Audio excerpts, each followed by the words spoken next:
ఆంధ్రప్రదేశ్‌లో రేషన్ బియ్యం మాయం ఘటనలో చిక్కుకొని విలవిల్లాడుతున్న వైసీపీ మాజీ మంత్రి పేర్ని నానికి రీసెంట్‌గా కోర్టులో ఊరట లభించింది. ఆయన భార్య పేర్ని జయసుధకు చెందినటువంటి గోడౌన్‌లో పౌర సరఫరాల శాఖ నిల్వ చేసినటువంటి రేషన్ బియ్యం మాయమైన వ్యవహారంలో పోలీసులు ఆయన్ని ఏ6గా చేర్చారు. దీంతో ఆయన అరెస్టు తప్పదు అనే ప్రచారం జరిగింది.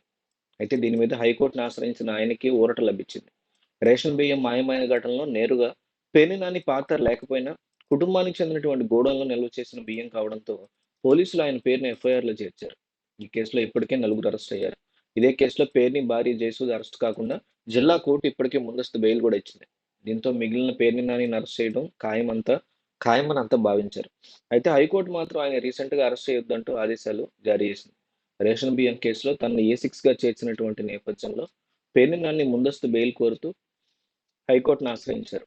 ఈ పిటిషన్‌లో విచారణ జరిపినటువంటి కోర్టు పేర్ని నాని మీద దుందుడుకు చర్యలు వద్దు అని పోలీసులకు ఆదేశించింది. ఈ కేసులో వచ్చే సోమవారం విచారణ జరుపుతామని, అప్పటి వరకు ఎటువంటి దూకుడుకు సంబంధించినటువంటి చర్యలు తీసుకోవద్దని ఆదేశాలిచ్చింది. దీంతో పోలీసులు కూడా వచ్చే సోమవారం వరకు ఖచ్చితంగా వెయిట్ చేసి చూడాల్సినటువంటి పరిస్థితి.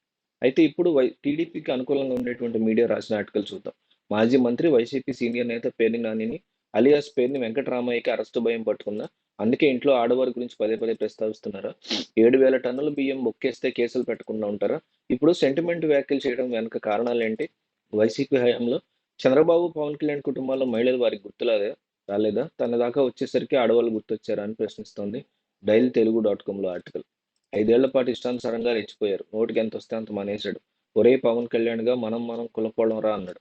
3 పెళ్ళిళ్ళు అంటూ ఎన్నో మాటలన్నారు. ఎన్నిసార్లు ప్రెస్ మీట్లు పెట్టారో లెక్కే లేదు. ముఖ్యమంత్రి చంద్రబాబు నాయుడు, లోకేష్‌లనైతే అడ్డు అదుపు లేకుండా బూతులు మాట్లాడారు. ఆఖరికి వారి కుటుంబ సభ్యులను కూడా వదిలిపెట్టలేదు. సందర్భం దొరికితే చాలు చంద్రబాబు, లోకేష్, పవన్ కళ్యాణ్ మీద బూతులు అందుకున్నారు. ఏ ప్రజాప్రతినిధి ఉపయోగించి భాష కించపరిచేలా వ్యవహరించారు. పేర్ని నానిది నాలుకేనా ఇంకేదైనా అన్న స్థాయిలో పట్టపగ్గాలు లేకుండా ప్రవర్తించారు. వైసీపీ ప్రభుత్వం వెళ్ళిపోయింది. కూటమి ప్రభుత్వం అధికారంలోకి వచ్చింది. స్టార్టింగ్ కొన్ని రోజులు పాత పేర్ని నాని కనిపించాడు. ఎప్పుడైతే పేర్ని సతీమణి జయసుధ పేరుతో ఉన్న గోడౌన్‌లో రేషన్ బియ్యం మాయమయ్యాయో సివిల్ సప్లైస్ అధికారుల ఫిర్యాదుతో కేసులను నమోదు చేశారు పోలీసులు. మొదట 3,500 ఆ తర్వాత 4,500 బియ్యం మాయమైనట్టు అధికారులు చెప్పుకొచ్చారు. దీని మీద అనేక విమర్శలు రావడంతో గోడౌన్‌లో ఉన్న బియ్యం మొత్తం మరో ప్రాంతానికి తరలిస్తే అసలు కథ బయటపడింది. మొత్తం 7,500 బస్తాలకు సంబంధించి గాయబైనట్టు అధికారులు నిర్ధారించారు. అధికారుల నోటీసులతో ఇప్పటికే 1,50,00,000 ప్రభుత్వానికి జమ చేశారు. జేసుద పేరుతో గోడౌన్ ఉండడంతో నానితో పాటు ఆమెను అరెస్ట్ చేస్తారన్న భయం మాజీ మంత్రి పేరు నానికి వణుకు పుట్టిస్తోందని, అందుకే ఆయనకి భయంతో కూడిన వ్యయం వచ్చేసిందంటున్నారు.